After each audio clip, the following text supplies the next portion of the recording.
So, I mentioned that we were going to discuss understanding the form, and there's a lot to this. And like I said at the beginning, the bulk of the information for this section came from Georgia Briggs. She is taking commissions. I don't have her contact info, but if you're interested in it, I can get it to you. She is taking commissions, but she's also the mother of 2 young children, so they're kind of slow rolling. But the icon certainly looks different from what we're used to seeing. It looks almost unreal. And many critics of iconography will say that ancient Christian artists just didn't understand how perspective worked or how to draw human anatomy realistically. But this is no more fair, really, than saying that Impressionism developed because the 19th century French painters couldn't paint smoothly, or that Picasso and his colleagues used Cubism because they didn't know about any other shapes. Orthodox iconographic style was born not out of a lack of understanding in realism, but in an effort to express a very specific ideology through artistic techniques. The iconographers worked within the church and within the church's teachings to develop a style that would convey the spiritual reality of God's kingdom. As we discussed earlier, iconography is not just a thing of beauty. It's a symbolic object through which our gaze is directed to Christ and to his kingdom. And because of this, we can observe a kind of strange treatment of light, form, and space within Orthodox iconography as revelations of the kingdom of God and its inhabitants. Man sanctified and glorified, with Christ reigning over all in majesty. So a few notes about the iconographic process. Iconographers should be properly trained and have plenty of practice before marketing and selling their work. There are plenty of bad icons out there, and you'll know them when you see them. In fact, a couple of the examples here are not the worst icons I've ever seen, but I brought them to show you some examples of people who did not have as much training as the other people on the table. Obviously, someone learning the craft isn't going to be perfect the very first time, but icons have are very important, very spiritually important, and they have to be well done to keep them from leading to judgmental or material thoughts. Iconographers traditionally fast and pray for 40 days before beginning work on an icon, but in modern practice, there's a little bit of an exception given to this. So people are fasting every day of the year, sometimes iconographers, of course, all with communication with their priests and bishops, might fast for 3 days or might have some other sort of blessing put into place. Now, icons are painted from dark to light, opposite of many Baroque and Renaissance practices. So the base coat of the figures and elements of an icon are laid down first, and then gradually layers are added on top until the brightest strokes of pure white are added at the very end. And another note, there's a common misconception, particularly within the English language, that icons are written and not painted. But this is just a misunderstanding and a bad translation of the word iconographer or iconographic or any word with that root. Of course, we know that graph, the Greek root graph, is to write, but it can also be used for painting. And same thing in Russian, siat, I believe, is a word that can mean both writing and painting. So there came about an idea that icons are written and not painted, but it's just a misunderstanding. Icons are painted just like any other art is painted, using paint and a brush. So within iconography, we'll first start at looking at how light is treated. Throughout the Bible, we see that light is more than just a metaphor for goodness. We see multiple instances where it's the physical manifestation of holiness. In Exodus, we read that Moses' face was so radiant when he came down from Mount Sinai that the Israelites were afraid to approach him. In Matthew's account of the Transfiguration on Mount Tabor, we hear of the disciples Peter, James, and John who see Christ become so bright that his face was like the sun and they fall over. The book of Revelations describes the heavenly city which has no sun or moon but is lit by the presence of God and its lamp. So this is the kind of light that iconography seeks to portray. Not the light of the sun, but the light of the sun with the big S, so the light of goodness itself. So if you look at this icon of the Annunciation, you'll see that light seems to emanate from within the angel and the Virgin Mary. The icon expresses that this saint is a light to the world in and of himself, as Christ commanded all of us to be, And the light is most concentrated within the center of each figure and face, radiating from inside them. Now the halo, usually shown as a circle of gold, it's not like the golden circlet of Western icons or Western paintings that just sits above the head like a crown, but it's actually a cross-section of a globe of light emanating and beaming in all directions from the saint's face. Divine light is also depicted symbolically in the Annunciation icon in this ray descending from the upper left corner, traveling towards the Virgin. The heavenly blue streams are the depiction of God's presence and favor, and ultimately his holy word coming down to the earth as it entered the Virgin's womb. Now, this level of mystery and light is beyond any painting, so traditionally we don't try and express it realistically, but symbolically, as you can see here. Often these symbolic portrayals of light in the Orthodox iconographic style are looked down on for their lack of realism, especially when they're compared to their Western Renaissance counterparts. The sharp, geometric blocks of light you can see on the saint's clothing, like on here, Archangel Gabriel's robe. It's certainly different from the smooth blending that we see in Da Vinci's Mona Lisa and Michelangelo's Sistine Chapel. But if you look closer, you'll see an amazing softness in other parts of the icon, often directly opposite to the sharp gradation of the robes. In this icon of St. Constantine, you can see both smooth and sharp methods of blending. On his face, particularly on his cheeks, the light eases softly into shadow, but it's kept from becoming too realistic by these stylized streaks of pure white called highlights on the brightest parts of the nose, the forehead, and the cheekbones. This contrast of realistic light with stylized light shows that iconographers are not incapable of realism. They make a conscious choice not to let their icons become overly realistic. The icon is supposed to be more than just a thing of beauty or a nice portrait, after all. It's a religious tool meant to be symbolic and meant to stay separate from secular art. So portraying light in both a realistic and symbolic manner within this same work of art reminds us that icons are supposed to convey not only the light that our earthly eyes can see, but also the light of the spiritual light of God's presence and goodness present in all of creation. Now we'll look at the form within the icon, specifically focusing on the human form. As with light, the human form in iconography is meant to depict a spiritual reality rather than just earthly appearances. Of course, an iconographer wants the saint to be recognizable and accurate to their earthly physique, but of equal importance is the portrayal of their nobility and goodness as bearers of the image of God. The saints in the icons are meant to be beautiful, but in a more pure and powerful way than the sensual figures that we see from Hollywood or commercial advertising, or in any of the images that we looked at the beginning of the presentation. This human form of iconography, the human form in iconography is most often tall and slender, with proportions set by traditional ratios. For example, the height of the saint is typically 8 times that of the head. The obedience to this to an ideal form predates Christian art in classical Greek statues and portraits, but within the Orthodox context, it has also come to point theologically to the divine order inherent to God's creation. It also has some really practical benefits for the artist. Loyalty to these ratios helps maintain the unity of figures and allows one to scale drawings up and down without any distortion. You can imagine how difficult it would be to paint the enormous Christ in a dome if you had to back up 30 feet to know if your drawing still looked right. Knowing the ratios allows the artist to plot out points as though on a graph and use them to create an image at a much larger scale than the human eye can determine from up close. Predetermined ratios also lie between the facial features of the saints and Byzantine icons, which is one reason that they look so stylistically similar to each other. In this icon of Christ, it's easy to see what I mean. The 2 eyes must have a space the width of 1 eye between them. For instance, the face is divided into 4 equal lengths, the top of the head to the hairline to the top of the eyes to the tip of the nose, and the tip of the nose to the chin. Slight diversions from these ratios, as you can actually see in this one, make each face unique. Now, some iconographers prefer to make measurements and take a very mathematical approach to iconography. Others prefer to internalize the ratios and draw in a more intuitive manner. But either way, it's the responsibility of the iconographer to stay loyal to tradition and follow the examples of the best icons that they can find.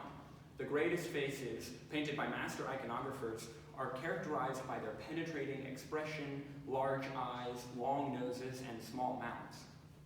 Again, there are theological reasons given for these features. One author writes that the eyes are large to see God's glory, the nose long to sense the beautiful perfume of his presence, and the mouth small to suggest the virtues of silence and abstinence. Practically speaking, this combination of features effectively creates a serious, expressive face, somewhat characteristic of the people in Eastern regions in which the Byzantine iconographic style was developed. All in all, the human shape in iconography depicts the united body and spirit of the saint, never dwelling on aspects that could lead the viewer to sinful thoughts, but revealing the saints as humans who are sanctified and glorified by Christ.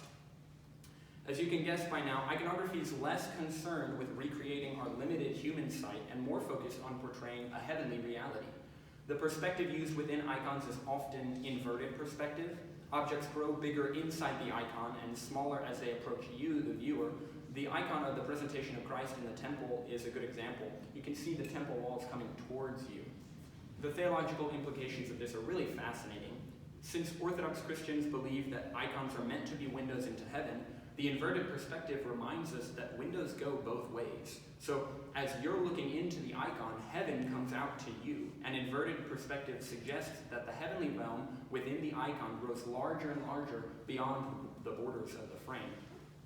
Now, iconographers may use other kinds of perspective to distort space. It's not uncommon to see a more important figure portrayed bigger than less important ones, or to see walls and stairs doubling back on themselves, and impossible edges and corners that defy realism, seemingly out of sheer obstinance. You can see several different kinds of perspective in this. Like, the table doesn't make sense. If you built a table like that, it would fall over.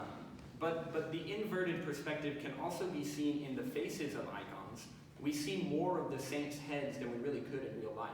If you look at someone dead on, you can't really see their ears. But if you look at the icons, you get like a pushed out version of their ears, as if you're getting a little bit of a wider view. And you can also see like their hair sitting on the top of their head like this, as opposed to how we actually see it. Space within icons might seem unrealistic and strange, but it really reflects the paradoxes of God's creation. This is a universe, after all, of black holes where space, matter, and time exploded outward from nothing at a single command, and where someone bigger than the entire world lay in a tiny manger in a stable. And once we begin to understand the technical side of how icons are painted, we can look a little bit more deeply into the symbolic aspects of iconography. As with most anything else in Orthodox tradition, there's a level of symbolism and significance. Icons not only show us people and events, but they offer a small part of the depicted saint's story and life.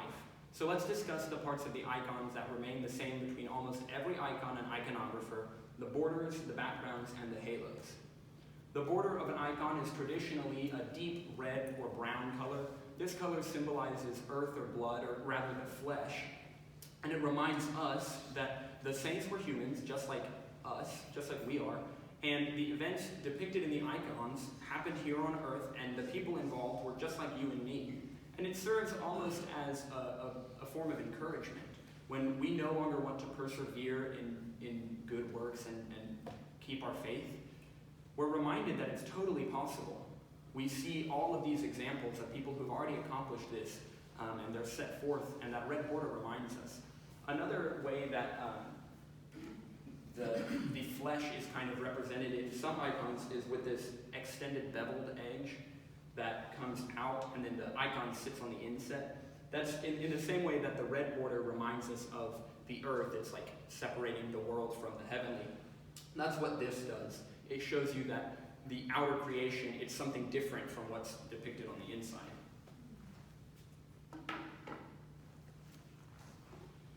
Now, traditionally, the background of an icon is either gold or blue. Gold is a heavenly radiant color. Although it's not really a color, it's a costly material, but it reflects light. And of course, it being costly ties into the idea of being something royal and heavenly. Blue is also a color symbolic of the heavens. So the colors are used in the backgrounds of icons to show that these people have become heavenly through their holy lives on earth. And you'll notice, we looked at some examples earlier, even in the icons depicting events, the backgrounds are still gold and blue. And this is because all iconographic events lead to or are the result of Christ's resurrection and the defeat of death, and ultimately victory in heaven. So the icon reminds us of this through the symbolically colored backgrounds. Now the halo we discussed a little bit earlier. It's a symbol used in iconography to denote people as recognized as holy by the churches. Now the halo alone doesn't necessarily signify that someone has been officially canonized and is therefore recognized and celebrated by the church, but rather just that they're a holy person in God's sight. Halos are gold almost always, just as the background might be, to symbolize the radiance of holiness. A unique feature in the halo of Christ is the cross shown behind his head that's present in every icon of Christ at all points of his life. It's a reminder that all of Christ's actions were linked to his crucifixion, which ultimately led to our salvation. And inscribed on Christ's halo are the Greek letters omicron, omega, and ni, which spell oon, that translates to I am, or he who is, the title that God told Moses to call him in the Old Testament, showing that the Christ depicted in these icons is the same God of the Old Testament. Now, after these common features, symbolism tends to vary a little bit. It expands in its variety. The colors used in icons are often symbolic, especially when they're the colors of robes or what people are wearing. In icons of Christ, we can see a symbolism in the two main colors used on his robe, red and blue, though it's a little bit more green in this icon. The blue of his outer robe shows that he is God, he's divine, remember, because blue is a heavenly color. And the red shows that he was filled with flesh, because red is linked to the flesh. And in icons of the Virgin Mary, we see the opposite. She is human in that she's got flesh, but she's filled with divinity, literally filled with the Word of God, the divine Word of God. Another interesting note about the icons of the Virgin Mary, the Theotokos, is the three stars that can be seen on her shoulders and her forehead. And these stars indicate that she was a virgin before, during, and after her childbirth. Now, other colors have meanings within icons. Green is the color of life and rebirth, so the base of an icon is often green, connecting the life on earth to the life in heaven, as represented by the golden blue background. And you can see the place where they meet is that connecting point. Brown is a color symbolizing all that is corruptible. Black is the color of monasticism, so monks are shown wearing black. Black is also the color of death. Black is used in icons where Hades is depicted, such as in this icon of the resurrection. Purple is a royal color, just like the color was throughout history. So royal saints are often seen wearing purple, like we saw St. Constantine wearing purple. White is the color of purity, and Christ is shown wearing white vestments in certain icons, usually depicting times when he showed his divinity to his apostles, like in the icon of the resurrection here, or like we saw in the icon of the transfiguration. So while each of these colors have their purposes in representing certain aspects of a saint's life, some colors are just used because they're colors that are true to our everyday life. For example, St. Raphael, the Bishop of Brooklyn, in this icon, he's wearing a purple robe, not to signify any sort of royalty, but because when he was alive, he wore that bishop's robe, which was actually purple. Other colors are also used because of the available pigments. Russian icons tend to have that bright orange color. You can see it here too, instead of a deeper red. And this is just because of the pigments that were available in the Russian soil. When the pigments were mixed with egg yolk and water, it's called egg tempera, a brighter color was created than just because of the pigments that were there, as opposed to the deeper colors that came from Byzantine icons in the Byzantine region. Acrylic is a commonly used medium today, mainly because it's pretty cheap and a lot of artists are familiar with it. Oil paints are rarely ever used for icons. We talked about that a little bit earlier. They were invented around the 7th century and they're somewhat untraditional. There are iconographers who still use egg tempera today. And some iconographers will also use other methods of painting, gouache or sometimes watercolor, but all of that has to be done very particularly if you're going to start to experiment a little bit, because you can very quickly get out of a traditional realm and start to get into an unholy and, what's the word?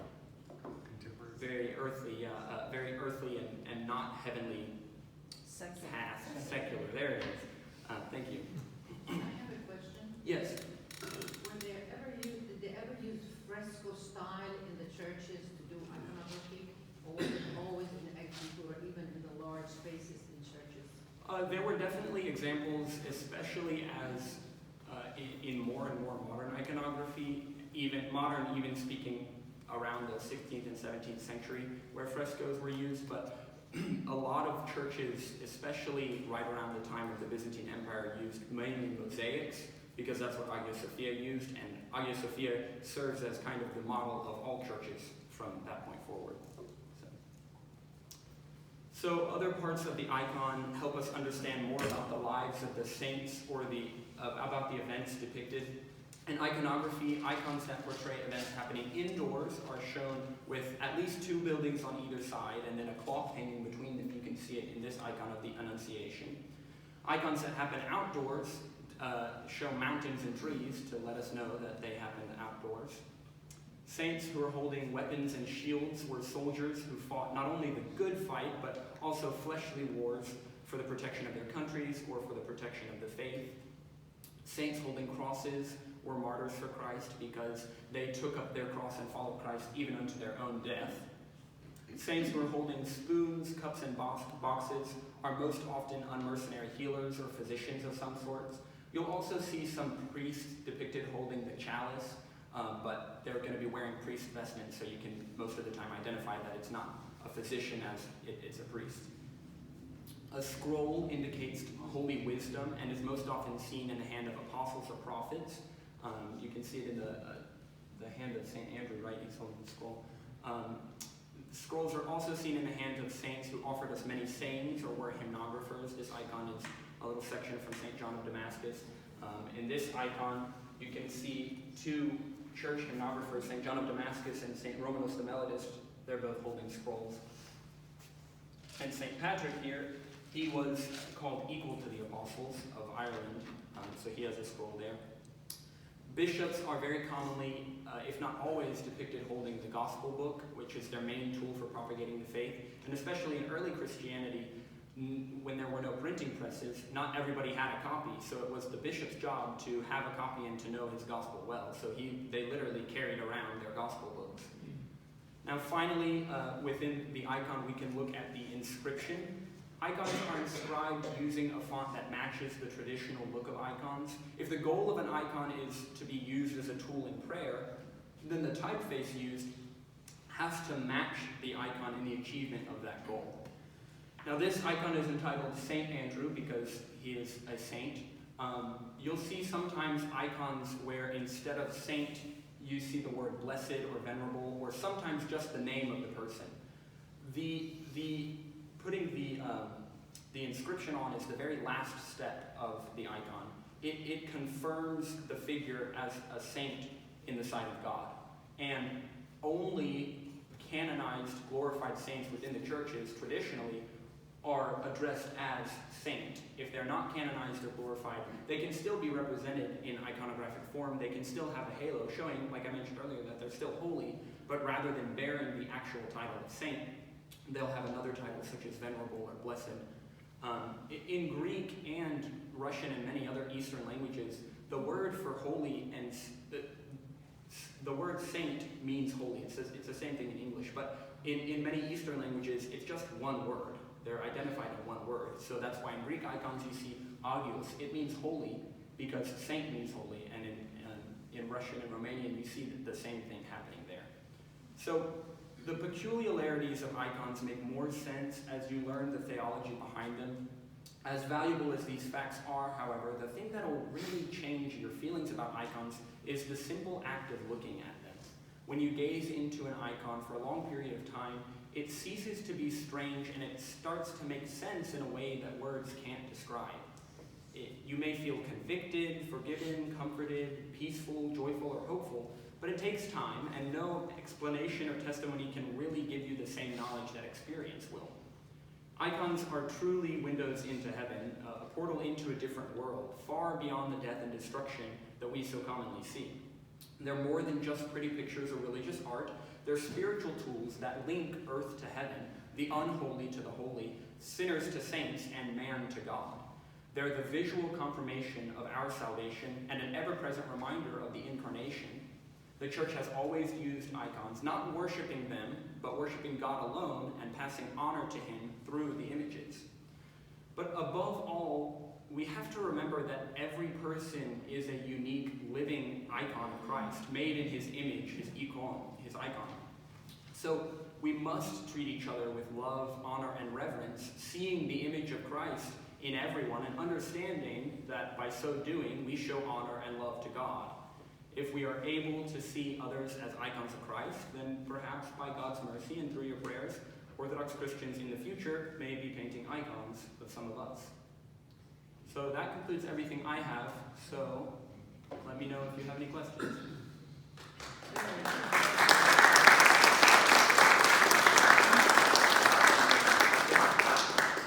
My question is, your business, Iconographic Design, what do you do? Wait, I've actually got an example right here. So a lot of what I do is mounting reproductions of icons. Like I mentioned at the beginning, I don't paint them myself, but I'll take images from other iconographers and sometimes digitally edit them to clean up things, or sometimes, depending on what the request of the customer is, I might change the language of the name out of whatever it is into English or vice versa. In certain cases, I do have an example. Like in this icon, for example, this is one I actually did for my parents, and it's all the patron saints of my family. Oh, wow. So I've taken each of these icons out of their original places and joined them together in another one. So that's a big part of what I do, and then after I've digitally designed it, I actually print it out and mount them on wood. So that's the main part of my business, actually, and what I most often get asked to do is family icons like this, or icons in a similar manner for married couples and things like that. So one can order an icon from you? Yes. Okay. I shouldn't ask this about I have a friend who wants to have icons. She's not Orthodox, but seeing that we have altars in our homes, and she wants to have that in her home, so she wondered how she can get icons, so that's why I'm asking. Yeah, certainly. I've got my my info here. You can scan the QR code and it'll show you that info again, or you can take a picture of any of that. But yeah, you can comment. You can contact me. I have a not necessarily limited base of icons, but if you have a very specific custom request, we can discuss it a little bit more in detail for sure. Any other questions? Yes. I am Catholic, so my question is, in the Orthodox Church, how practically is an icon venerated? Like physically, like practically, how do you venerate So an icon? we actually, icons are, of course, are all in the walls of the church, but they're also put out on podiums and easels like this, and they sit in the church, and that's the very first thing we do when we go in. We go in and we bow down before the icon, and then we kiss the icon. And so they occupy a very big place within our actual veneration, within our actual services. In certain services, either during the service, everybody goes and venerates the icon in the middle, kissing it, and then goes back to their place. In other services, we just kiss it when we go in and kiss it when we go out. Like I mentioned, to venerate an icon, it's like greeting members of the family, because the church is the family. So when you go into the church, you're going into a guest's home, and you go and you greet the family. So you greet the host, you go and kiss the icon of Christ, and you go and greet his mother and kiss the icon of his mother, and then kiss the icons of all of the other members of the family, kiss the icons of the other saints that are on the walls or hanging on panels or whatnot. Yes? My question has to do with showing us the icons up here that you said were not good. Oh, sure. So, this one is an example. Like I said, it's not the worst icon I've ever seen. But I was watching a video from an iconographer yesterday and today that was discussing some of the common mistakes for beginner iconographers. And this kind of ticks some of those boxes. You can see, you're welcome to come look at it closer in a minute. You can see that in the face especially, there's some really big jumps from the darkest color to the lightest color. It's like they had three colors, so there's a really dark one, there's kind of a midpoint, and there's a really light one. And if you look in contrast to these icons, for example, there are a lot more shades in between. And having those different shades allows you to have more of that soft blending, and it creates a little bit more successful and beautiful icon. Whereas this one has, even on the face, has very sharp blocks of color, which, as we discussed earlier, that's appropriate for the clothing, but it's traditional to have soft blending and very technically intricate work within the faces and in the hands and whatnot. So that's one example. This one is also not the worst I've ever seen, but it's kind of untraditional in the colors. This pink color is, in normal icons, it would be represented as white, as opposed to this like chartreuse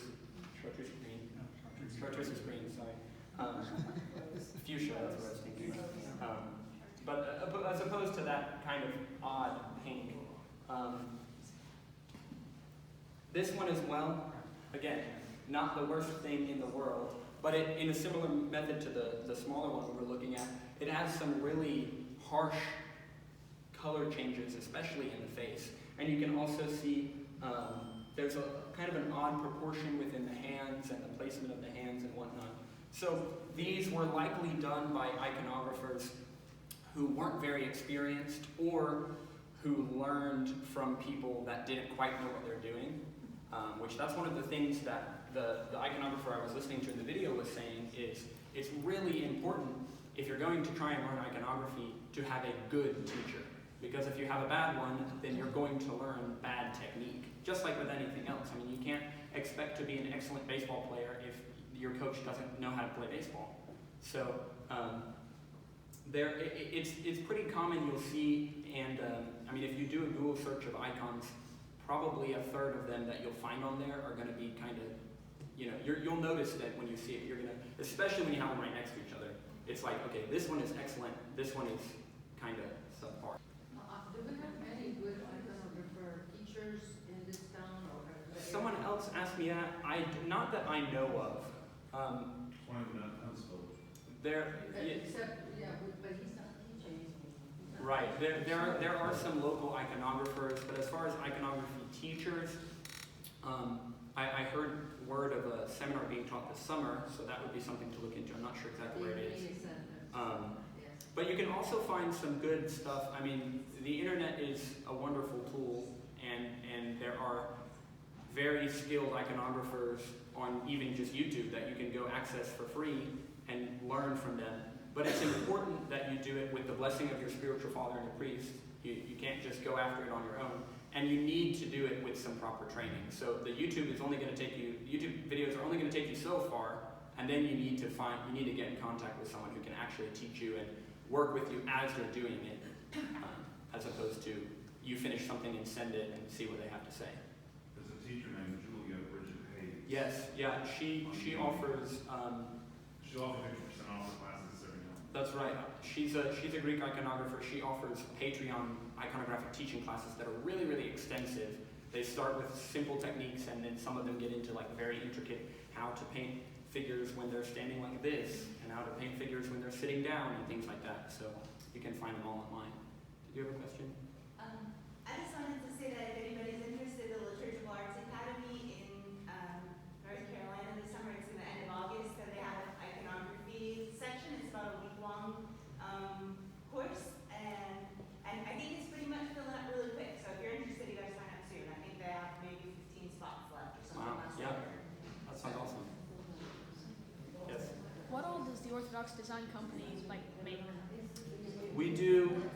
We do a lot of icons.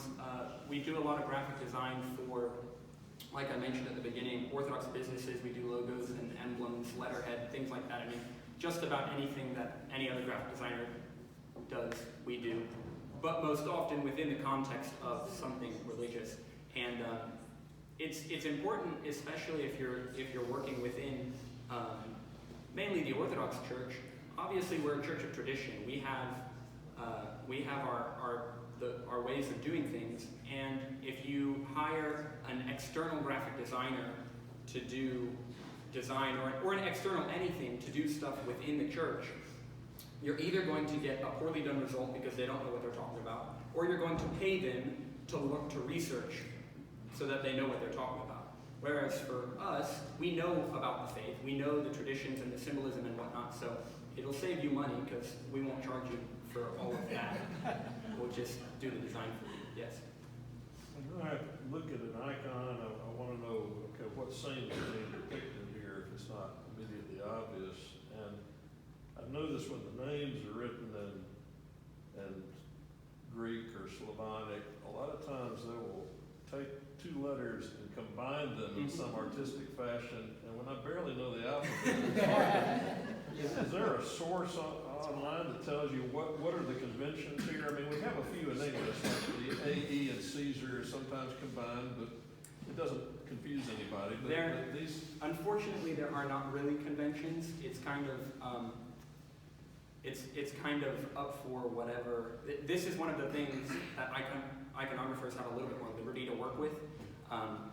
And especially in some Russian icons, you'll see a lot of that. You'll see, if the name is, I was going to say John, but that's too short. If the name is Andrew, you'll have a big A, and then the N will be connected to it, and then the D will be connected to the N, and then the R will be sitting on top of the E, and then it can get, they do a lot of stacking and compressing, and I'm not really sure the reasons for all of that, but I think my best guess to determining some of that would just be to look up a bunch of examples of it and see what patterns kind of arise. It doesn't happen as often in English, especially because it's harder to read English. We're not as accustomed to reading English words when the letters are separated from each other. But you can see, like, even on these icons, how the letters are stacked as opposed to being, I mean, this is one word, Mikhail, so it could be written left to right, but it's stacked instead, left to right like it is there. So unfortunately, there's not like a tried and true rule for that. It just takes some They're usually trial and error. in the Greek, mostly the Greek lettering, right? Mm-hmm. Well, it depends on who the iconographer is. In a similar way that the church services should be done in the language of the people, when we're painting icons, they can be titled in the language of the person who's going to be venerating them. It's perfectly acceptable and appropriate. And some of these icons are in English. This one's in English. Actually, all of those are. But if a Greek iconographer is doing it and you don't specify, they're probably going to do it in Greek. If a Russian iconographer is doing it, they're probably going to do it in Russian, Romanian, whatever it is. They're likely going to work within the bounds of whatever they're most comfortable with, unless you specify and say, hey, can you inscribe this icon in something else? Yes? You ever get asked to do an icon where you can't find an image of the same? I know I had to one where you had to really work together, Yeah. and I couldn't find it, and I know somebody else did it too, because Iconography also had the same icon done from the tapestry of Annapolis. Yeah, I do get the request, because not necessarily by my own choice, but I've come to be marketed by a lot of other people as like the guy who can find hard to find icons. And I've just gotten really good at Google searching. One technique I actually learned from, it was the same way that we found the iconographers for St. Simeon, is to Google translate the search into a different language and put it in. So at St. Simeon, when we built our new church, the people who were doing the floors were Romanian. And they asked our deacon, who was in charge of the iconography, are you going to have icons in here? And he's like, yeah, but we haven't found anyone yet. And they said, find Romanians, because they're good and they're cheap. And so Father Deacon Ephraim searched Orthodox iconography, put it into Google Translate into Romanian, and Googled it, and found their Facebook page, and then got in contact with them, and now, they're a couple phases into working on our church. Wow. So that's one of the things I do sometimes. If you send me a hard to find saint, I'll scour the internet, I'll search in as many languages as I can think of, but sometimes you just can't find them. Some of the Romanian artists have a little westernization in some of their paintings. Mm-hmm. Not as Byzantine or Western. Right. I found this to be true when we did the church on 119, and I had a Romanian do the iconography, and it was too Western for my taste, but we paid for it. Yeah, there are, like I mentioned with the general westernization, there are still iconographers today who, that's how they've learned, that's their practice, is that kind of Western. And there's some really extreme examples of that, kind of like Christ the Savior Cathedral. And then there are some kind of midpoints where it certainly bears resemblance to the Western style, but it also has a Byzantine nature kind of underlaid in it. So I definitely recommend, if you're looking for a hand-painted icon from someone, look at other work done by that person. That's the best way that you're going to be able to determine what their style is. And you can see up here, I mean, there are a different style for every icon that's up there. That's because naturally, no artist is going to paint the exact same way as another artist, and they're going to develop their own styles and techniques, and they might learn one thing from their mentor and then say, well, actually I saw this from this other person and I like it, and then they create their own unique style. So do your research before you commit to something, and you'll get a result you're pleased with. Yes? On that point out that St. Andrew and St. Michael are different iconographers. Yeah. So these two icons are done by two different iconographers. This is the patron saint of my wife, and I was given this icon before we were married, so I gifted it to her. But then when we got married, I had Georgia paint this one to match its style. But you can notice, if you look closely, you can notice differences because she is a completely different iconographer from the woman who did this. And as much as she could, she tried to replicate this style, but she's naturally going to be different. Yeah. And that's what you're going to find. And it's especially apparent sometimes you get big churches where half the iconography is done by one person and half by the other. And you can try and match it as closely as possible, but if it's two different people, it's not going to look the same. So if you have some big project, make sure the person knows that you're going to be in it for the long haul. Or that they're going to be in it for the long haul, I guess. The icons at the Divinity School, have you looked at them? Have you seen the artists who did those, did the whole thing? The dome over there, I don't know if you've seen it. I don't think I have. I'll have to look at it then. At Beeson, yes, at Beeson, yeah, they did it. Yeah, I haven't seen it. That's right. Oh, is it Sanford? Yeah. Oh, yeah, I have been on there, Yeah. yeah. Those are definitely along the Western techniques, but it is interesting. Up in the front, they've got St. John Chrysostom and St. Vincent the Great. He's holding the podium, did you know that? The statue of John. That's right, yeah. Holding the podium. That's right, up at the front. I haven't been there in a couple of years. But. Yes. Andrew, in the icon that you showed us that you could Mhm. I remember that the frame was blue. So, like the actual wood it was on? Whatever. The one you just Oh. Yeah, physically. Sorry. Yeah, so this one I painted, typically the wood is painted red because of what we discussed earlier. This one is painted blue because there was such a rich blue color in the background. I thought it would look really nice. So most of the time, if you're ordering from me, you're going to get a red background. Though I do have this style of icons that have a little bit more floral theme and has a lot of blues, so I typically paint the wood blue for that as well. So do you just use acrylic for your background? Yes, yeah, on the sides. And are these done in egg tempera or what? I believe that these are done in acrylic. Okay. I'm not sure about this one because I don't actually know who the iconographer is, but I'm pretty certain that one's just acrylic. And I honestly would venture to guess that these are probably acrylic, but I could be wrong about that. Or something closer to acrylic than egg tempera. Egg tempera tends to be more expensive by a decent bit. The St. Nicholas one was a Romanian. Would they be like? I mean, the tree is acrylic. Yeah. So, That's correct. yes. Excuse me. You touched on this earlier in the presentation about geographic styles, Mhm. Coptic, Russian, Greek Orthodox, Byzantine. And you're talking about how some icons are not as quality as others, Right. as you just said.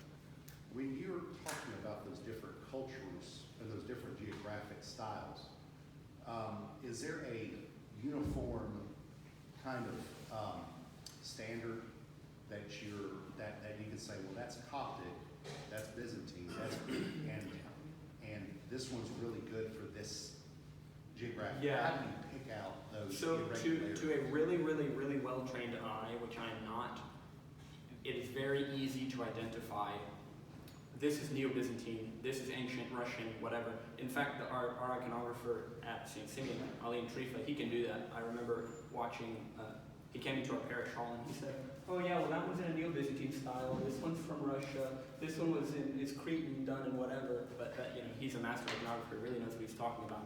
But within each of those styles, you can, if you had a bunch of them set up next to each other, it's pretty clear to see, okay, this one is well done and this one is poorly done. And obviously it's easier when you have comparisons as opposed to just putting something out in front of you. So. And another part of that question would be, if you're having the artist or the iconographer and you say, and you're doing a critique, you know, how easy is it for them to defend their work by saying, well, that's, without going outside of tradition, how could they say, well, that's just my style? Is there, at that point, is it like you said, a trained eye or someone who is from that background, such as a teacher, who would say, well, we're going to give you a little bit of leeway on your style, but you're going a little outside tradition? Yeah, it's very interesting, a very interesting question. It's kind of the tough thing that happens with art critiques in general, because at some point, I mean, you can't just go up and in my art classes, my professors get mad at us if we walk up and we say, I like this, I don't like this. You've got to have some sort of reasoning behind it. So, and each of us have different styles. So what would probably happen in a case like that is they would take, and likely in all critiques of any kind, they would take whatever is up there and they say, okay, however good or bad this is from a technical aspect, we're going to forget that and talk about what you can improve. Right. And just talk about, okay, maybe make this change or this change. And every iconographer, like I said, is going to have their own style. There are going to be differences.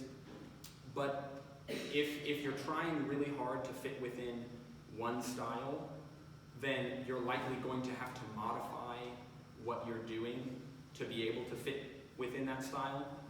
Especially in America, we see it because we have such an abundance of icons of all sorts of different styles. Iconographers pull a lot from a lot of different places. Whereas if you grew up in Russia and went to the Russian iconographic school, your stuff is probably going to look very, very Russian and not deviate from that too much. So I don't know if that answered your question. Yeah, I just was you know, like I said, being in a critique, you know, class setting, you know, you say that was, you know, or you would say that works, you know, that fits. Right. But is there a certain time where maybe you come across where you petitioned, you know, an iconographer to come in and do some work, and then next thing you know, the priest or the father comes in and says, oh my gosh, what happened? And then you're like, I thought that he looked, you know, it passed the test, you know, and then yeah, I don't think it definitely happens. And in a case like that, I would, like, the best thing to do would be to try and catch it as much as you can on the forefront. So if you're gonna have someone come in, look at all their stuff and be really comfortable with what they're doing. And if they start to do something you're not liking, tell them before they finish the whole thing. Right. Instead of that, the big reveal. Yeah, right. You don't want, and that's why, really, if there's an iconographer working within a church, they should have close communication with the priest and with certain members of the parish or people who are, you know, chosen by the priest or whatever to help make some decisions. Because one person, just like in the art critiques, I might say, well, I don't think that's working, I would change it, and another person says, no, it's working great. Right. So you kind of have to take a general consensus in anything like that to get a better idea. Now, if you're working in like a teacher-student setting, then oftentimes the teacher's word is the final say, and they're going to say, this is not correct, fix that or whatnot. Right. But in a more like people who are marketing themselves and now, you know, saying, hey, hire me to do iconography, whether or not they're following certain traditions and practices and whatnot, it's better to try and determine that beforehand. Yeah. You were talking about petitioning a Romanian artist Right. for your church. Well, you just can't go over Romania and check out. Right, well, that's- the next thing you know, he sends it over. That's one of the things that the internet really helps with is they can send pictures as they're working on stuff. And we had a couple instances, not where the iconography was bad, but there was a miscommunication or something. Like, for example, in the church we have an icon of St. James, the brother of the Lord. Well, when it came over, it was a different St. James. And Father Deacon Ephraim had to say to the iconographer, oh, that was supposed to be St. James, brother of the Lord. So he really quickly fixed it, and it's incredible. I mean, you can't tell. I don't know if he painted a whole new thing or just adjusted what he already had, but I mean, communication is really the big thing.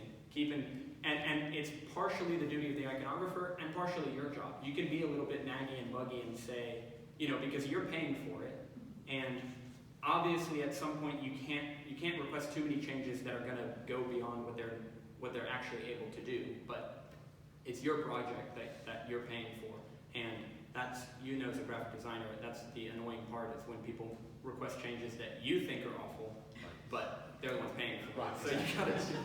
Okay. Thank you. When we first contacted them, we commissioned a panel icon a little bit bigger than that of the Theotokos, and that was kind of a test subject. Gotcha. And when that came over, we said, "Oh, that's really beautiful. Okay. Yeah, go ahead." Yeah. Okay. And then they visited and they looked at the space and got a very physical idea, as opposed to just the blueprints and pictures.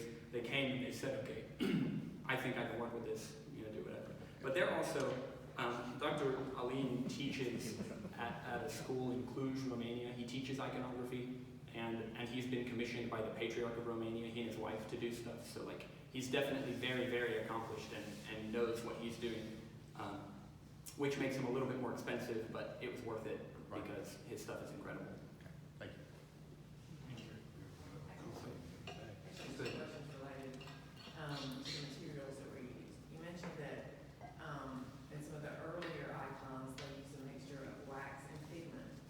How did they keep that from melting if it was made of wax? No clue, honestly.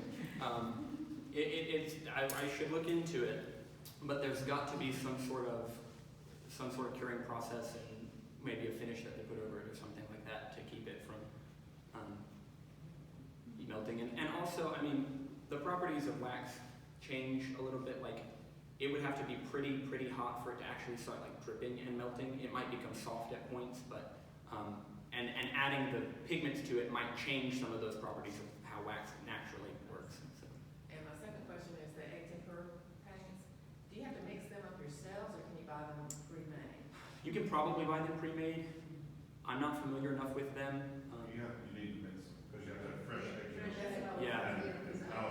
Yeah, that's what I was thinking. You can probably buy part of it pre-made or something, but you have to use it right away to start something. And if you don't finish it, your dog will lick it off. That's what Matt was telling me. That's fun. He was working in an icon workshop, and he was at the very last step, but he hadn't put the finish on, and he set it down, and his dog licked the whole thing. That's fun. So if you're doing icons, put them up now. Did you have a question? Oh, I was just going to sort of piggyback on the point made here. I'm thinking of a church that I sort of visited as it was coming about and growing, and then finally on one trip went and they had gotten icons that they'd only had things on easels before, and they're not good. They're permanent and they're not good, and it was just heartbreaking because they're just noticeably not good. They look very amateurish, and I mean it's very sad because it was expensive, but it just also detracts from the beauty of the whole little place. But I was going to say, have you found a good way to or good sources other than just knowledge of the faith to protect against icons that are not traditional?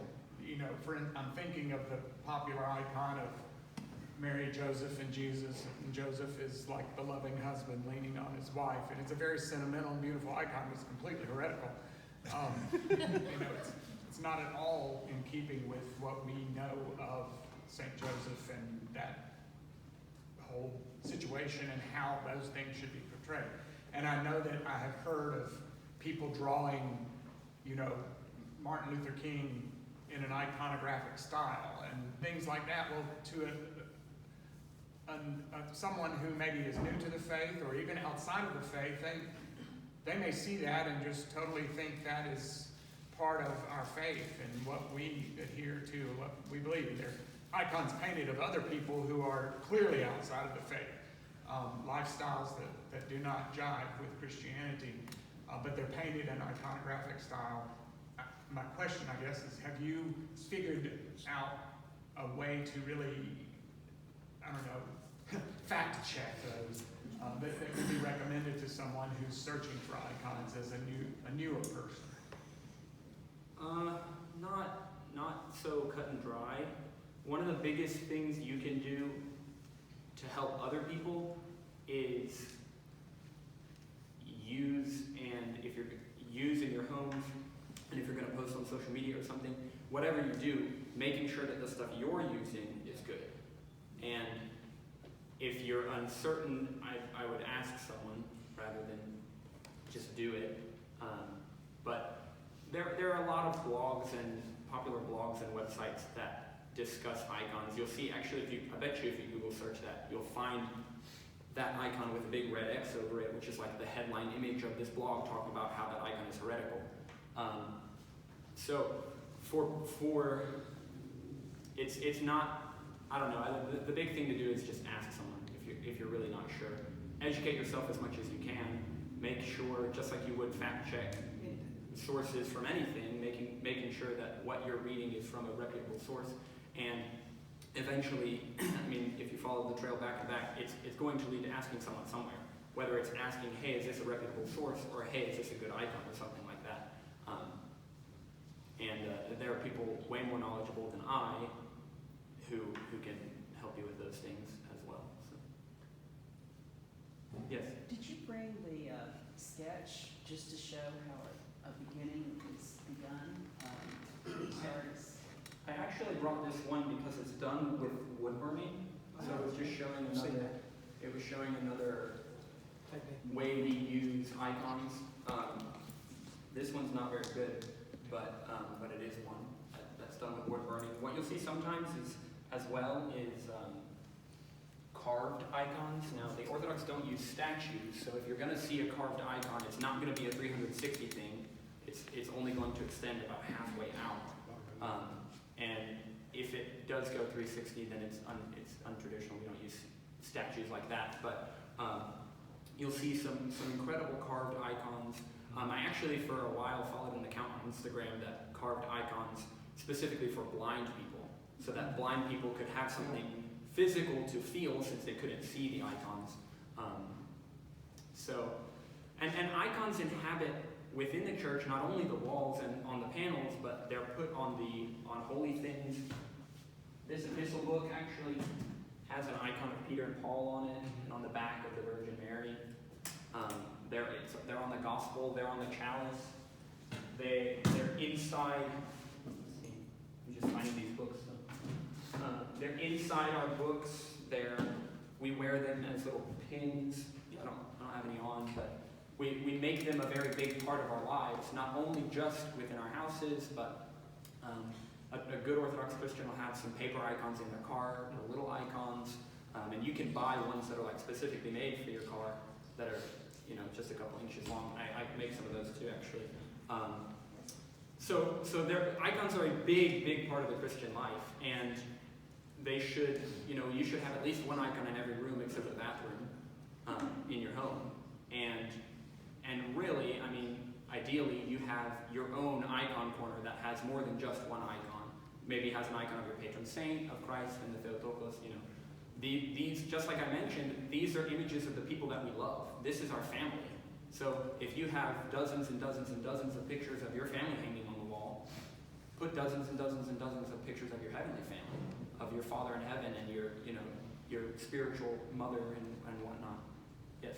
For someone trying to start like an icon corner, what are the like standard icons that you would start with? Typically, there's an icon of Christ and an icon of the Virgin Mary. Those are kind of the bare basics. Normally, there's also a cross. Sometimes it's an icon of the cross. Other times it's just, you know, a wooden cross or something. And then after that point, it varies. Some people will put an icon of the Trinity. Some people will put an icon of the resurrection. Some people, oftentimes you have an icon of your patron saint, or any other saints that you might have a special devotion to.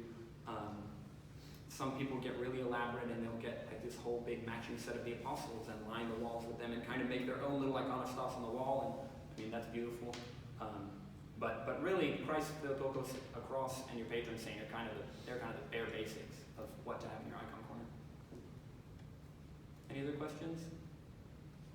Wonderful. Well, thank you all for coming today. If you have any other questions,